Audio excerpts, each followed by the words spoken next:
talk to you about sourcing. Sourcing your woods or your materials for your projects requires that you think about the details of your project. So, I wanted to do a cane or a staff, and I'm thinking about sourcing some wood. Now, behind me there's a sassafras tree, and a pine tree, and a few other trees. Yeah, I'm in the woods. There's also vines that grow here. We're going to be sourcing some grapes for wine this year. My parents are going to be doing that.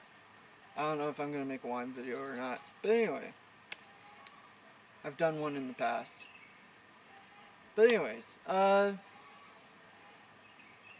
I figured I'd let you guys see kind of the way I'm thinking for sourcing this wood. As you might be able to tell, this sassafras tree has some rather unique leaves. See? The Native Americans used to use the sassafras tree for its many medicinal purposes. The roots to the bark to the leaves itself, they would use as much of the tree as they could for the intended purpose. Yeah. Now, when you're sourcing wood, you want to make sure that you got enough for your project. In this case, because I'm trying to do like a staff or a cane, I want something that I can actually grab all the way around, but not too much. I want to take off some of the bark, so that means that I gotta have it just a little bit beyond how much I can grab. This one will do pretty nicely because it's straight, and you want to have a good center of balance. Now, another thing about sassafras is it used to be used for making ships. Yeah, they used to use the wood for making ships because it's light and durable. Just like a maple tree, you can tap it and get syrup. So yes, sassafras tree can do that, just like others. Not that we've tried that. I need to figure that one out myself.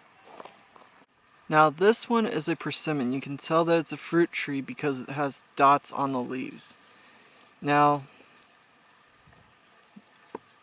the persimmon tree is a local fruit tree, and a lot of people claim that it is really sour, especially if they're not ripe.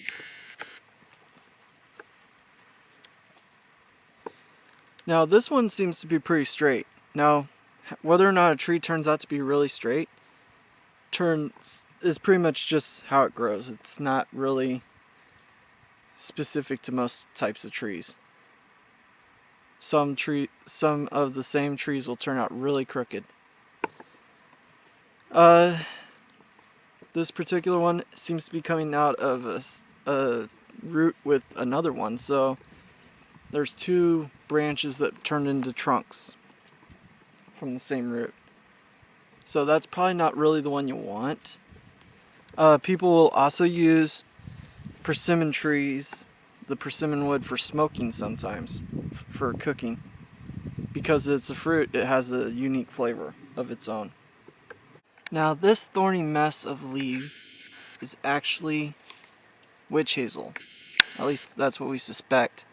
The leaves actually do put off the scent of witch hazel quite often when they're broken. So yeah, once in a while you'll walk through the woods and you'll smell witch hazel and be like, what is that? Well, it's these shrubby looking, thorny little trees that very rarely turn out straight at all. So yeah, that one actually seems pretty good right there. And yeah, so that right there might actually be a viable source for my project. Especially because it's got that triple branch thing going on right there. I can cut off some of it. Who knows? I'm prospecting right now.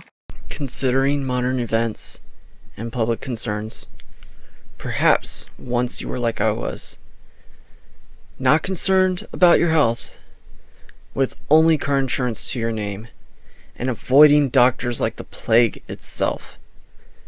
One of these has to change. How would you like to build your immune system and a healthier lifestyle with the opportunity to make money and help others do so as well. Click the link in the description if you want to start your journey.